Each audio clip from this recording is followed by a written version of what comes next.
Great. All right, so thank you so much for joining, everyone.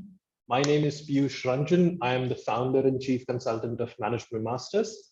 We are a boutique admissions consulting firm for the top MBA programs around the world. And some of our candidates have received admits from some of the top programs like Wharton, HEC Paris, INSEAD, London Business School, ISB, Chicago Booth, Berkeley Haas, Duke Fuqua, Tuck, so most of the top programs around the world. And we are hosting these sessions essentially because there are a lot of candidates who are now starting to prepare for the 2023 intake. The admission season is already beginning, and some of the schools have also started doling out the dates and the deadlines for the first round, second round as such. So we wanted to sort of have this session just to address any questions that people have. And if you have questions, just feel free to put them up in the chat box so that we can sort of start answering those and we can start the session. So whatever questions you have, just put them in the chat box. One suggestion that I would have is try to have questions which are more generic in nature rather than very personal about your profile, because then it will be useful for everyone, and we can sort of continue with those questions. All right, so feel free to share your questions in the chat box and we can continue with the session in that regard. And meanwhile, if anybody else joins, we will sort of also take them up in the meanwhile. So, all right, so I'm waiting for some of the questions. Hi, everyone. So we have Ayushi, Abhishek, Ayan, Ayush, Bharat, Chehek, and then quite a few people here.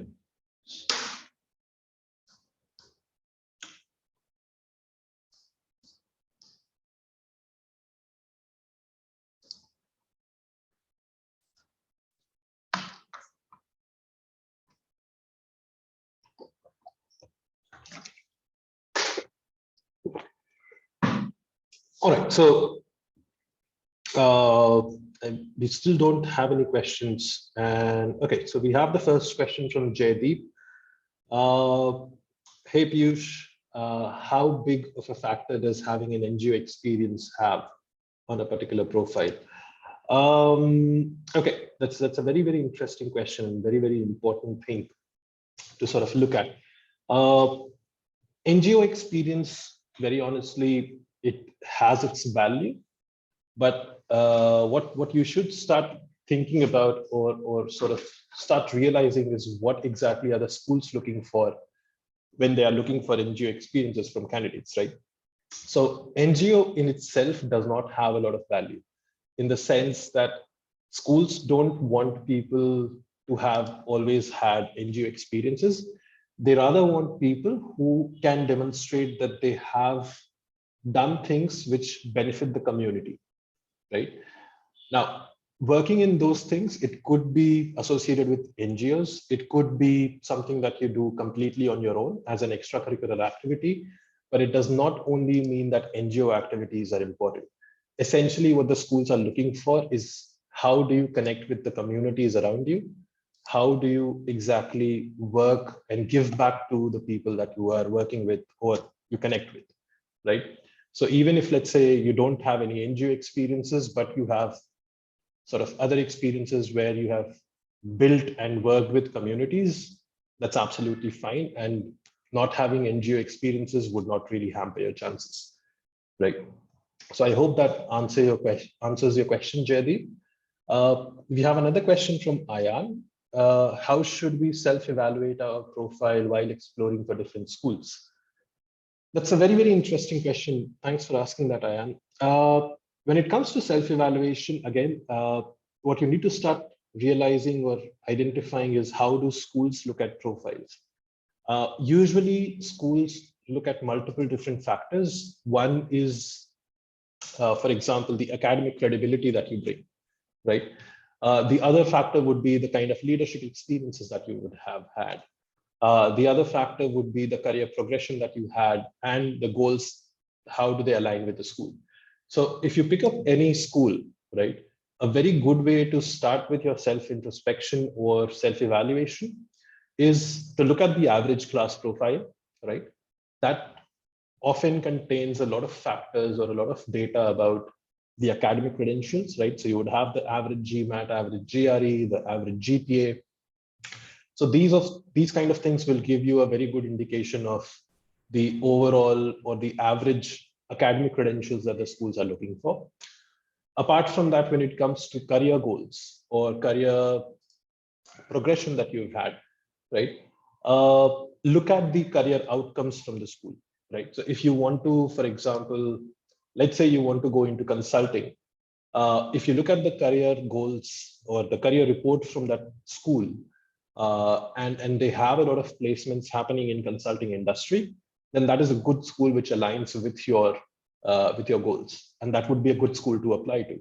But if you look up at a school and they don't really have a lot of consulting placements, then even if you have a very good profile, it would not really suit that particular school.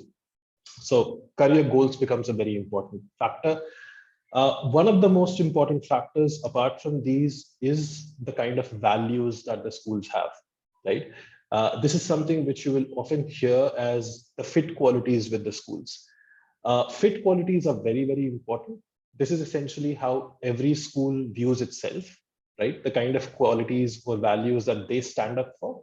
And you need to make sure that the way you portray your profile or the kind of values that you hold very close to yourself, they align with the kind of values that the school is looking for. So these would be the, I would say, the generic way of evaluating yourself while you are sort of doing that for different schools. We have another question from Pallavi. Can you suggest what kind of profile gets selected in INSEAD, Cambridge, SAID, and HEC Paris? Okay, that's a very, very different kind of question. Again, there is no simple answer to that, right? Because there is no singular profile that would get selected into these schools. These are all very different schools from each other. And again, I think there's no fair way for me to generalize a particular kind of profile that would get selected into these schools. So maybe Pallavi, if you could maybe more specify your question a little bit, I think it would be a bit easier for me to answer or make more sense in terms of what I give out as an answer. We have another question from Vashvi. I'm planning to apply for a deferred MBA, but my score in semester 4 dipped quite a bit. How much of an impact will this have on my application, and how can I explain or compensate for it? That's quite an interesting question. Now, in terms of the impact that it will have on your application, there is no way to quantify that, right? But what you can be sure of is that it will have an impact, right? However, the best way to compensate for that is to have a very high GMAT score, right? So when it comes to academic credentials, schools usually look at 3 different parameters. The first one being the brand value of where you're coming from. The second is the actual performance that you have in your bachelor's. And the third would be the GMAT scores or the GRE scores that you bring. Now, in terms of all these 3, if let's say the brand value of your school, you cannot control, it's already there. In terms of your GPA, if it is falling up, make sure that you perform exceedingly well in the 5th semester so that you can sort of make up for that a little bit. And then the GMAT score or the GRE score is something which is completely in your control. So if you are able to produce a very high GMAT score, I think that could be a very, very interesting way or very useful way of compensating for lower academics, right? So I hope that helps, Vashvi. Let's move to the next question from Sheetal. How important is GMAT or GRE for MIM? Is it mandatory for all universities?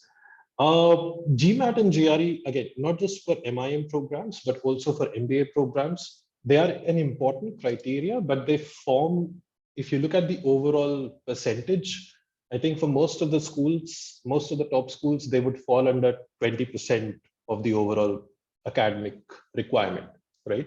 So they're not the only thing which is important, but they are quite important overall, right? As far as it's mandatory is concerned, I don't, I'm not really sure, very honestly, because uh, we usually focus only on the top universities, only on the top 5 MIM programs when we did that. Yeah, and for most of the top universities, GMAT, GRE scores would be mandatory, right? In general, a very general way of sort of referencing this is, if a school does not require GMAT or GRE, you should probably relook at the school in general, right? Again, this may or may not be true always, but be sure that GMAT or GRE are important aspects of a profile for most of the top programs. So if a school says that they don't want the GMAT GRE scores, usually they would not be the top schools, right? Okay, there is another question from Pallavi. Could you please suggest how to prepare, what kind of questions are asked in interviews for MIM programs? Again, the kind of questions that are asked in interviews are very similar to, MIM and MBA, both of them are very similar. The questions in interviews are essentially to understand the kind of person that you are, right? And do that in a much more informal setting, in a more personal setting as such, right? So the questions would range from trying to understand where you're coming from, the progression, how you have sort of lived your life so far, the kind of career progression that you've had until then, and a mix of different situational questions usually, right? So how have you responded to different situations in your life, and what kind of values do you really bring out from them? So that's usually what is going to be in terms of interviews. If you want more specific questions that could be asked, I would really suggest you to maybe just look at our blogs. We have shared a lot of questions there on our blog, which could help you out with the specific questions that are asked for MIM programs or MBA programs. There's another question from Soumya. Will it work in your favor if you had your own startup when you're applying to ISB or any other tier 1 B school in India?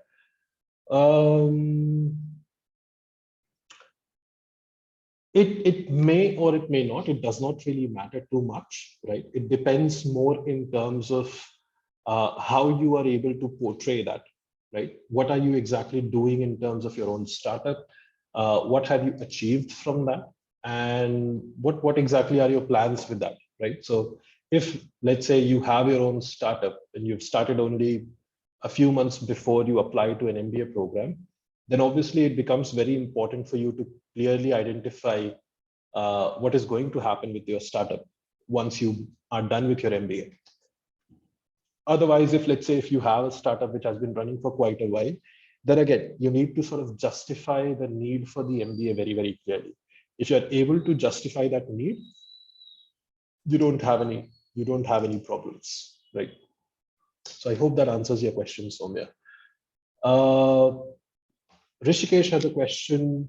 Does CA articleship count as work experience for MBA abroad? That's a very important question if we have other CA candidates here.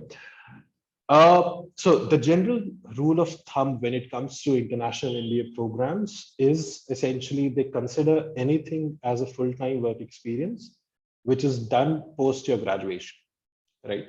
So if you have graduated and then you were doing your internship or articleship, some schools might consider that as a full-time work experience and they will count that part.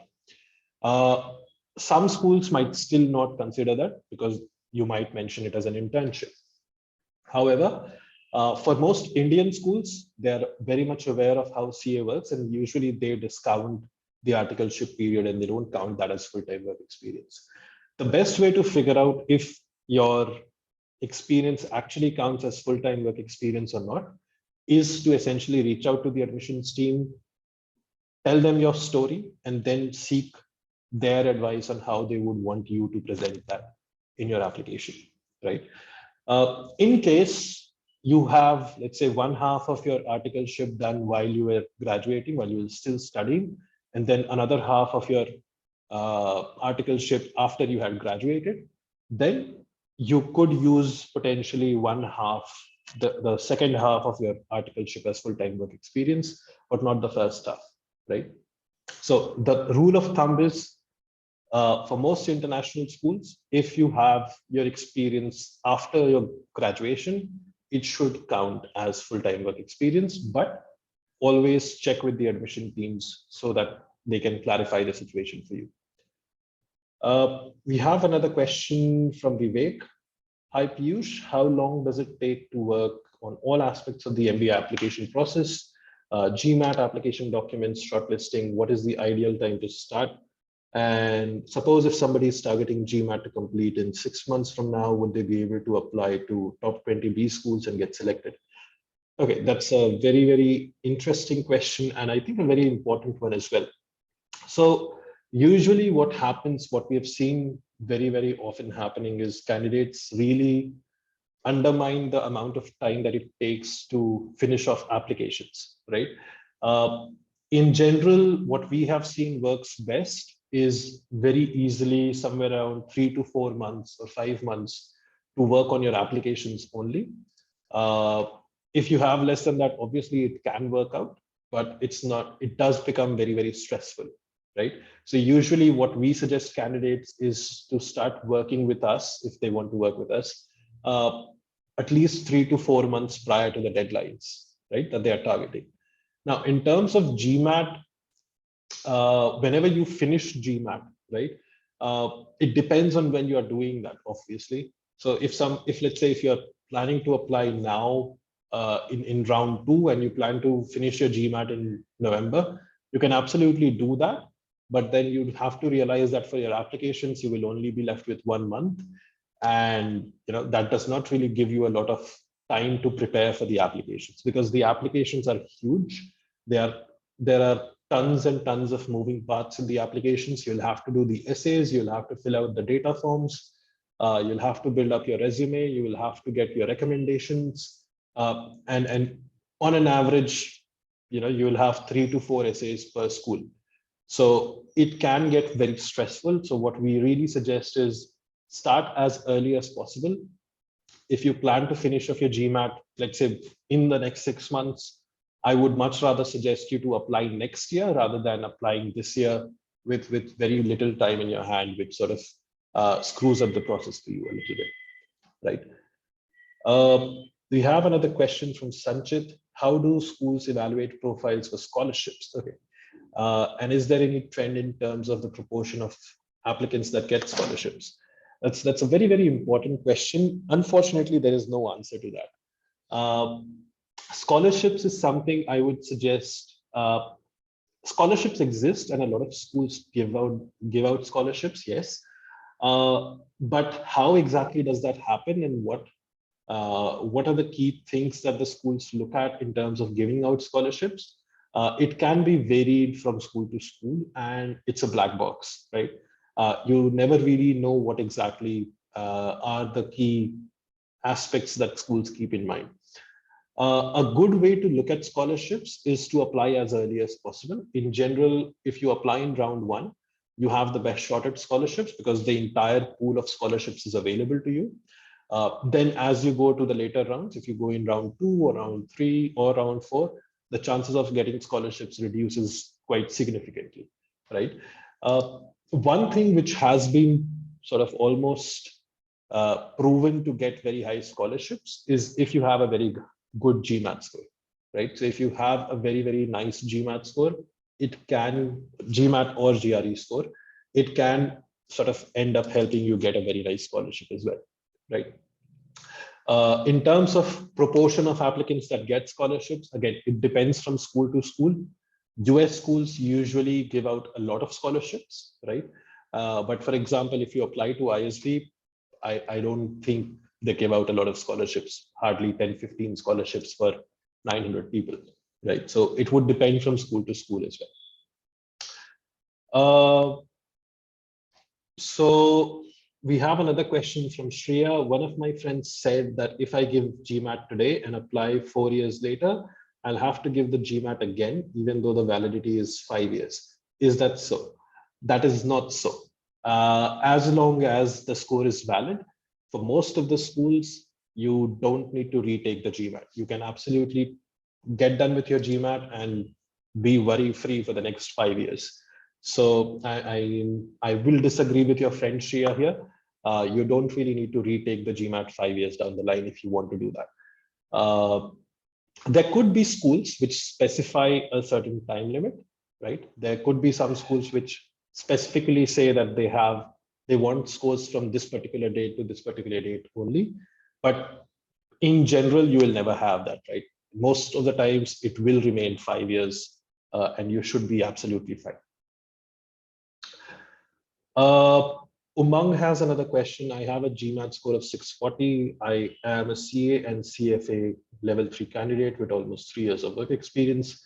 Can I go ahead with this score or should I try again? I'm looking to pivot into consulting. Very honestly, Umang, I'm very sorry, but I don't think I'll be able to sort of give out an answer for this at this point of time. It's a very, very personal question, and it depends a lot on what exactly are you trying to achieve from that, right? Which schools are you looking at? Where are you planning to apply? What kind of companies are you looking at? And it depends a lot on your overall profile, right? So personally, I don't think I'm in a position to sort of give an answer right now. But if you're looking, a good rule of thumb to look at in terms of the schools that you're targeting is look at the average GMAT score of those schools. If your average GMAT, if your score is much lower than the average GMAT of the schools, I would rather suggest retaking the test so that you are in a more competitive position, right? Priyanka has another question. Which schools accept deferred admissions except ISB? So in India, I am only aware of ISB, which has deferred admission processes, which are called the Young Leaders Program. But apart from that, if you look internationally and you are in your final year of college, there are most of the top schools, a lot of the top schools, they are open for, they have the deferred MBA programs. Usually they are called, there would be Harvard, Stanford, MIT, Sloan, Columbia, Booth, Darden, Kellogg, Yale. So a lot of schools have deferred MBA programs. I would again suggest maybe check out our blog. We have a very specific blog which talks about the different deferred MBA programs around the world. And that can give you a lot of information about deferred MBA programs overall. We have another question from Pallavi. Just wanted to understand the GRE score for such colleges. Foreign secondment experience, is it required? GPA, employment experience? I'm not really sure I understand the question, Pallavi, but if you're looking at specific information from about schools, please feel free to sort of just check out the school websites. I think that will be the best way to sort of get your answers. I see some people are raising their hands. Just feel free to sort of put in your questions in the chat box and we can answer those questions, right? So, and we'll try to answer as many questions as possible. So just put your questions in the chat box if you've missed it, and we can sort of get to those questions very, very quickly. We have another question from Vishal. I have 2 years experience in data science and thinking to do US MBA after 2 years in a top B school. What should I do for an admit over there? Vishal, I would really suggest you maybe get in touch with us personally, because it's generically it's very difficult for us to provide guidance. But I would suggest you to sort of maybe get in touch with us personally. We have a profile evaluation service, which would allow us to sort of really talk through your details of your profile, understand what are the gaps in your profile at this point of time, and then sort of really suggest very, very specific actions that you can take to improve your profile for applying for 2 years from now, right? Then where we have another question from Samrat. There's a lot of info about MBA, MIM, MIF. Can you provide some insights into MS accounting and related degrees with regards to career scenario, future prospects, and so on? Unfortunately, I don't think I'm the right person for that, Samrat. We focus purely on MBA programs and MIM programs. So unfortunately, I'm definitely not the right person to get that information, unfortunately. So we have another question from Vivek. We all know MBA is not a STEM degree, and you get 1 year OPT after completing MBA. If someone adds business analytics as one specialization besides your main specialization, so much it would affect the overall study cost and application. I'm not really sure if I understand the question very clearly, Vivek, but I will disagree here. Most of the MBA programs from top schools are now STEM designated. Almost all the US programs are STEM designated. Some schools might have specific criteria for that. They might have specific specializations which are STEM designated. Other schools have the complete program designated as STEM, right? So for example, Harvard, the entire MBA program is designated as STEM. But if you go to another program, maybe there is one specific specialization that they have, which is a STEM specialization degree. So I don't think you're up to date on this. Most of the MBA programs in the US at this point of time are STEM designated, and you get 3 years of OPT after doing those. Sudeep has a question. This is regarding ISB PGP. There are 2 questions. First question is, I have switched to a different company recently and I'm planning to apply for ISB with 6 years of experience. I wanted to know if I should apply for round 1 or round 2. Okay, because you couldn't get a couple of projects completed in your new company by then. It does not really matter. You should apply when you feel you are in the best possible position to apply. Personally, I don't think applying in round 2 has any advantages with respect to the fact that you mentioned that you will be able to finish a couple of projects, right? Because what you have to keep in mind is you have 6 years of experience, and those 6 months of extra experience are not going to make ISB say yes or no to you, right? If they cannot say yes or no to you based on the 6 years of experience that you have, the next 6 months are not going to make any difference, right? So personally, I would suggest, if you feel ready to apply in round 1, if you have everything ready, if you have your GMAT done or GRE done, and if you are able to work on your profile and build up the application, absolutely go ahead and apply in round 1. The second question is, I haven't given my GMAT yet. Sorry for not reading that before. So if I plan for R2 and give GMAT by August, should I start working on my essay simultaneously with GMAT prep, or should I first get done with GMAT? Again, both of these strategies work out, right? There is no right or wrong answer here. So work on whatever works out best for you, whatever you feel is the best way for you. I would suggest do that, because there is no right answer to this. You can work on it side by side. You can do the GMAT first and then your essays. This is a very, very personal process. There's no sort of standard answer to everyone, right? So absolutely do what you feel is best for you, right? That's basically the answer that I have. Vashvi has a question. Could you please go over the timeline? What is the latest I should take my GMAT by, and when is the application deadline for the top B schools? All right, so for deferred MBA programs, for most of the programs, again, please check out other programs as well. But for most of the programs, the deadlines are going to be in April next year. So what I would suggest is get done with your GMAT by the end of this year, so that you have 3 to 4 months to sort of really work on the applications for the deferred MBA programs, with the deadlines in March and April. Vivek has another question. Would you suggest someone to drop a year if they don't get into top B school and focus next year to strengthen their profile and reapply? I don't really know. It would depend on the person, right? So it's again a very, very personal question where, each of these options has their own pros and cons, and different people have different perspectives, and their requirements are different, right? So it would depend very much on that. It would, unfortunately, it's not possible for me to sort of generalize a suggestion here, unfortunately. All right, so we have another question. What are your charges from MBA, MIM help? So at this point of time, we are only focusing on MBA admissions, and I think you'll find all our service details on our website. I would really suggest going on to that and just checking out for MBA programs what are the charges. Uh, we have another question from Bharat. I have 13 years of experience in operations with one of the leading supply chain companies. I'm looking for doing an MBA in operations.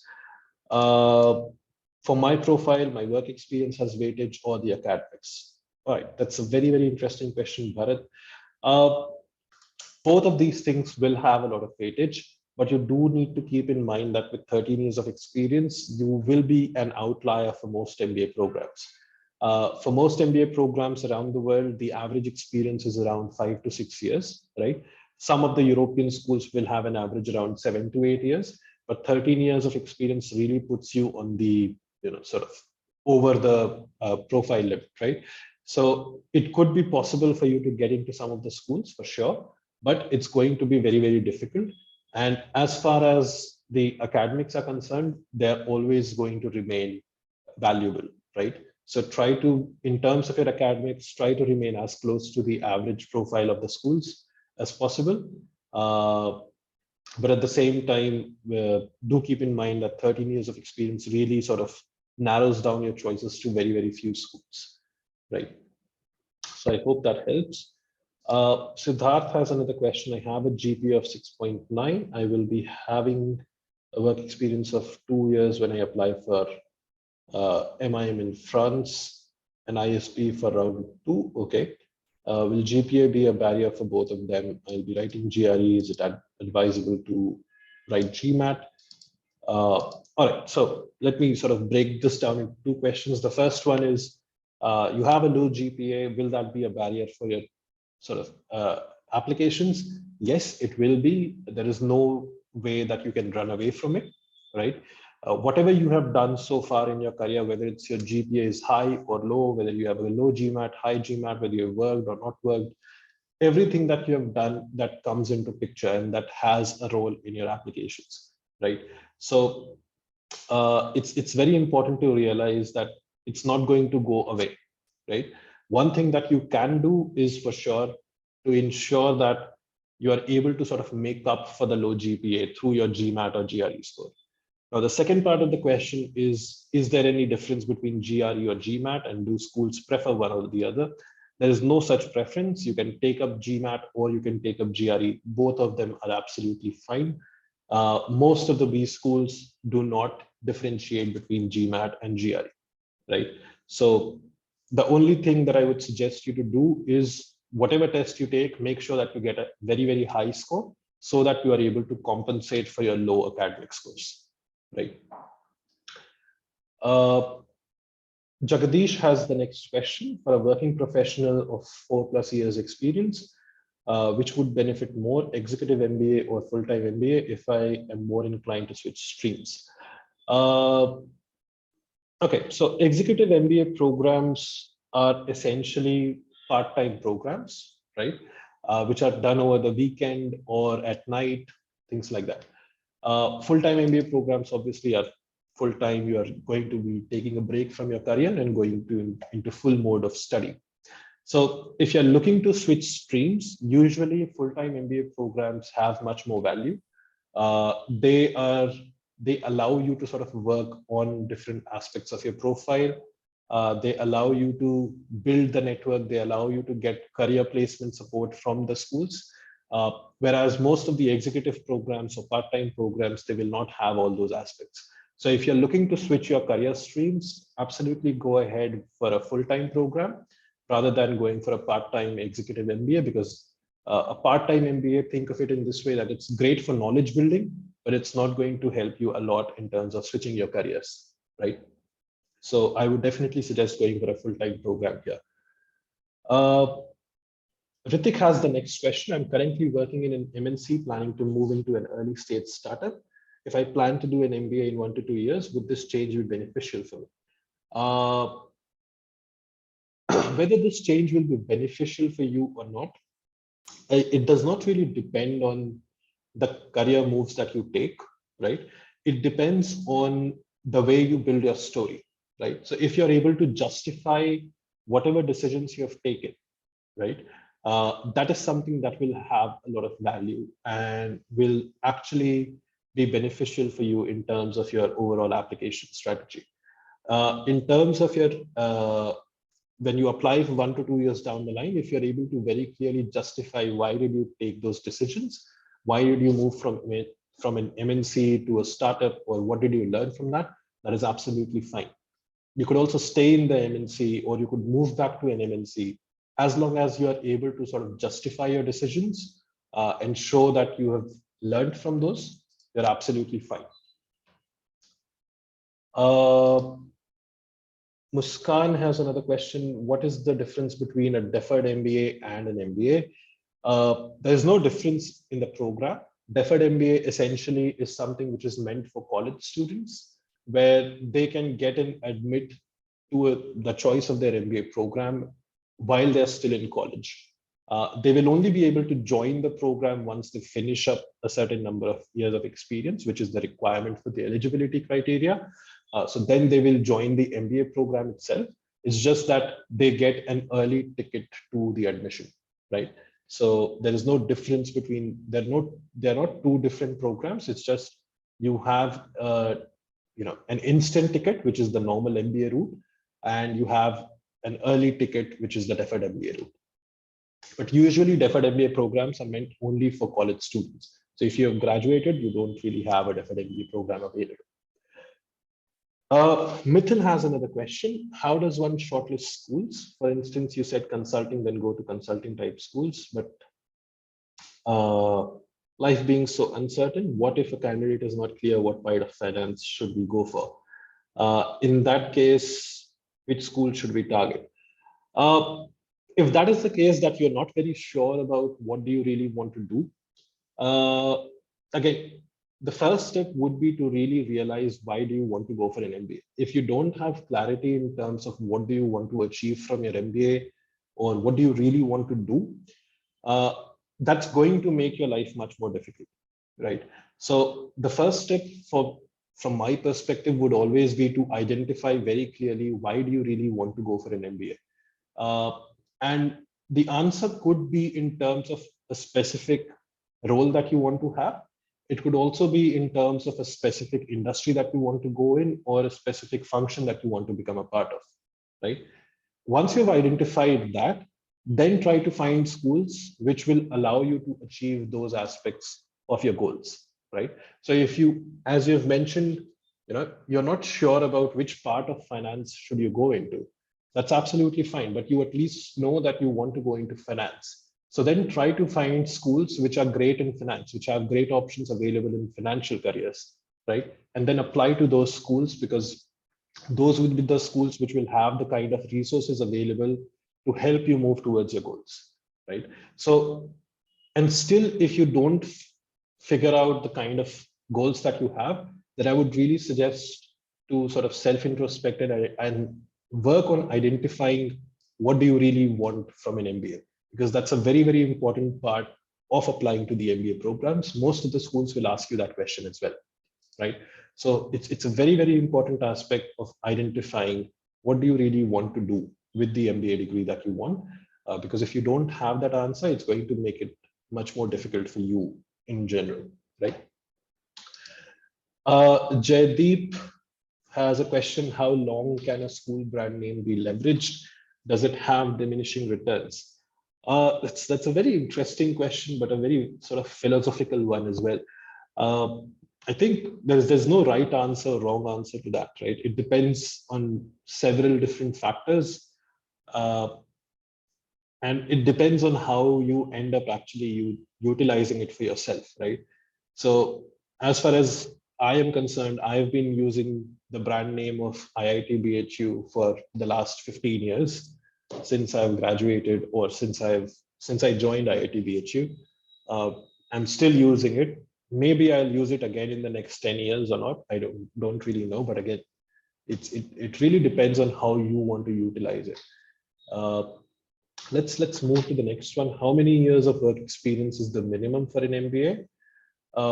Usually, for most of the schools, they require 2 years of work experience, right? So that's what I would consider minimum. Some schools might have different minimum criteria, right? So I do know there are some schools which have a minimum of 3 years, but again, depends on school to school. You should find this information mostly on the school websites in general, right? Do you charge for profile evaluation is the next question from Som. We do have a charge associated with our profile evaluation, but let me explain that a little bit. When we do profile evaluation, we sort of really deep dive into the candidates' profiles, right? We come over a 1 hour call where we sort of really deep dive into all the different areas of the candidate's profile, which the schools look out for. And once we are done with that, we then provide very, very clear, actionable insights on what are the good things in your profile, what are the bad things in your profile, and for those things, what are the different steps that you can take to sort of improve your profile. So because we invest so much time and energy into it, that's why we do have a charge associated with our profile evaluation. And again, if you would want to enroll for that, please feel free to do that over our website. I think so far over the last 2 to 3 years, more than 500 people have sort of worked with us on profile evaluations and sort of gotten those feedbacks. We have another question from Pallavi. Okay, so this is an elaboration of the previous question. What is the GRE score for these colleges? Overseas employment experience, is it required? GPA? All right. So again, for these colleges that you have mentioned, Pallavi, INSEAD, University of Cambridge, HC, and SIDE, again, if they don't have these data available on the websites, then usually it's not possible for anyone to get those data, because otherwise they would have sort of highlighted it, right? I do know for INSEAD, for example, they do mention the 80% range, the median 80 percentile range for the GRE scores. But if it's not mentioned, I would simply suggest you to try for as high a score as possible, right?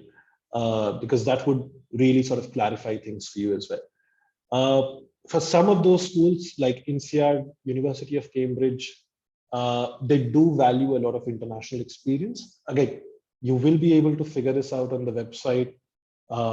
If you try understanding the values that these schools have, they really look out for people who have a global exposure. So there are certain things which would be very clearly visible to you on the website of these schools. There are certain things that you will be able to figure out as you sort of deep dive into the schools, as you research about them, as you try to understand the values that they stand for. And that will really clarify a lot of questions that you have, right? We have another question from Rishikesh. Other than ranking, what basis can we shortlist MBA programs? Thank you for asking that, Rishikesh. As far as shortlisting MBA programs is concerned, I usually suggest multiple different steps to take before you sort of come to that decision. Ranking is one part of it, but it's not the most important part, to be honest. The most important part of selecting or shortlisting your B schools is the alignment with your career goals, right? Whatever goals that you have to make sure that the schools that you're applying to, they align with those career goals. That's the first step. The second step is then aligning yourself with the class profile. So look at the average GMAT, average GRE, or the GPA of the schools. That's another very important part. Another important aspect of this is, and a very important one, is essentially aligning yourself with the values of the school. So you need to understand, what does the school stand for? What do they value in a candidate? And that's something which is, again, very, very important for you to understand before you apply to the school. Then the next part of that, or the final part of selecting the B school, would be, there could be different aspects that you are looking at. For example, if somebody wants to work with tech firms in Silicon Valley, then probably going to USC Marshall, which is based in Silicon Valley, is going to be much more useful rather than going to Cornell, which is based in New York, right? So there could be different aspects that could come up, which would depend very heavily on your requirements from the MBA degree itself. So you have to get aware of what exactly are you looking for. And once you have identified what you are looking for, then try to identify the schools which align with that the best, right? So I hope that answers your question, Rishikesh. We have the next question from Prakriti. I was wondering, as a first-year student looking to apply for ISB, YLP, and other deferred programs, except the GMAT and academics, what other activities can I undertake over the course of next year to strengthen my profile?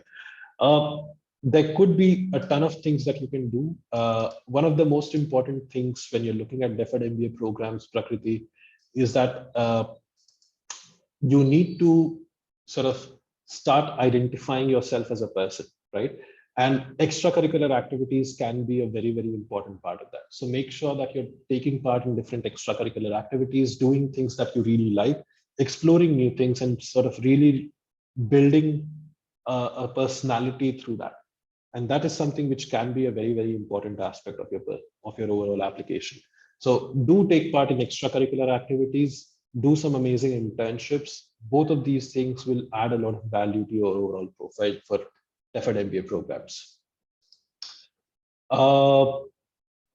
Som has a question. My friends who studied at ISB said that it prefers GMAT over GRE. Is it so? I'm very sorry, Som, but I don't think your friends are right. Even though they have studied at ISB, does not mean they know the admissions part of it, right? Very, very sorry to say that, but I don't think there is any precedence or any proof which sort of tells me that GMAT is preferred over GRE by ISB. Rashmi has another question. I have one last question. So far, I have pretty good academics, quite a lot of extracurricular activities, and have been working with a startup since 5 months. If I continue, should I continue working with this startup, or should I do an internship with a bigger MNC? What else would you suggest I can do to strengthen my profile? I'm very sorry, Vashri, but I don't think I'll be able to answer that question. It's a very, very personal sort of question, and it would really require me to understand where you're coming from, the kind of values that you have, the kind of experiences that you have had, to be able to actually answer that. But as far as my views are concerned, I don't think you should do it just for the brand name, right? If you're able to sort of justify what you have been doing and why you have been doing that, you should absolutely be fine with international programs in mind. Mustafa has a question. Is not speaking the local language an issue for job placements in corporates and consulting in Europe post MBA from programs like INSEAD or HEC Paris, especially in Switzerland and Germany? Okay, that's nice. I like that question because I was in Switzerland and in Germany. So thanks for asking that, Mustafa. It's a very intriguing question and a very important one. But I think the difficulty here is it's a yes and no, right? Now, not speaking the local language could be an issue if you are looking at schools or if you're looking at jobs which require you to interact with local communities. So for example, if you want to become a consultant in Switzerland, right, you will be required to talk to local companies. That's part of the job. You will be working with local companies which will be speaking the local languages. And so essentially, how we characterize it in general is essentially that if you're looking at client-facing roles, then speaking the local language is a very, very important aspect. And if you don't speak that, it could become very, very difficult for you, right? So if you want to become a marketing manager in Switzerland and you don't speak German or French or Italian, it will become very, very difficult for you to get that job. But if you're looking at back-end roles where you don't interact with front-end facing clients, then it's not that much of an issue. So when I was working in Switzerland, I did not speak the local language, but I was working there without any issues because my job was very much internal in nature. I was working as a project manager. It only required me to talk to internal clients, right? So I did not have any issues. But if I wanted to move into marketing, it would have had huge amount of issues, right? So I hope that answers your question. Utkarsh has another question. I'm looking for a second MBA in future. Do I need to take my GMAT again? Uh, as my score would be 4 to 4.5 years old by then. I think we have answered this question previously today, but again, very quickly, if your score is valid, you don't need to retake it. If it becomes invalid, if it has crossed the 5-year mark, then obviously, yes, you will have to retake. Purva has a question. Does having MNC, Big Four, Big Three experience an edge from experience over a mid-size, small-size firms for MBA? That's a very important question. I think I would break it down into two different aspects, right? When schools look at your career progression, they're looking at two things. One is the brand value that you bring along with it, right? And the other thing is the actual impact of work that you have created, right? Now, in terms of the brand value, obviously, MNCs or Big Four or Big Three MBBs, absolutely, they will trump everything else in the world in terms of the brand value, right? But if you are not able to characterize the impact that you have been able to create through your stories, then all that brand value goes to waste, right? So that's something which is very, very important to understand, that brand value can definitely help you. Yes, it's a great plus, but the impact that you have created through the work, that can play a very huge role in terms of your applications, right? So I hope that answers your question. A way to think about this is there are so many people who apply from all these companies to different programs every year. Not everybody makes through, right? So if brand value was the only thing, then everybody would have gone into the top programs. That's not the case, right? So I think that should put things a little bit more in perspective. We have another question from Nancy. I'm already done with my MBA, not from a top B school. I'm going to start my professional journey in June. If I'm planning to do an executive MBA with ISB, then after how many years can I appear for GMAT? And what other things should I focus on to make my profile better in order to secure admission in ISB? Again, for the second part of the question, what can you do to improve your profile? I don't think I'll be able to answer that, Nancy, because I don't have any clue about your profile.